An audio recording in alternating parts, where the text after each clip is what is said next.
And here with more about this idea and how it could affect all professional sports is Sean Gregory, senior sports writer for Time Magazine. Sean, good morning. Good morning, Anthony. This strikes me as a really risky proposition for the fan because you fall in love with a player, you want to invest in them, but this is a very risky investment. It's very risky, and the risks are laid out in the prospectus. If you're thinking of investing in Arian Foster, I highly recommend you read it. Yeah, it's hugely risky for two reasons. One, for more than two reasons. Arian Foster can get hurt tomorrow, and the cash flow that backs up the security that you're buying could be gone in a heartbeat.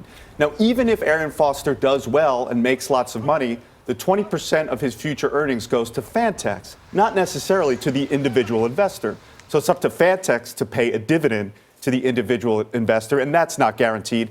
And the other way you can make money is by trading it on this new exchange. But this is a new exchange. There's no market established. So you could have this stock, and not enough people play this game, and you're stuck with it. There's a huge liquidity risk as well. Right. It almost seems like bad math, though. You mentioned they get 20% of future earnings. They obviously get the $10 million up front that John Blackstone covered. Right. But mathematically, aren't they potentially giving away money? Because they're getting $10 million up front, but 20% of future earnings could be a lot of money. Right. Well, right. Arian Foster's getting the $10 million up front. But he's insuring himself against future injuries. It's not a bad deal for an NFL running back. He's getting a guaranteed income. Right. He's getting a windfall. He's basically insuring himself. $10 million that individual investors are paying him. So do other athletes really want to be a part of this? Well, we don't know yet. I mean, they're trying to get other athletes on board. And if you're like a Derek Jeter, say, early in his career, you think you're going to play for 20 years, going to have steady income, there's not a ton of incentive to give up 20% of your future earnings.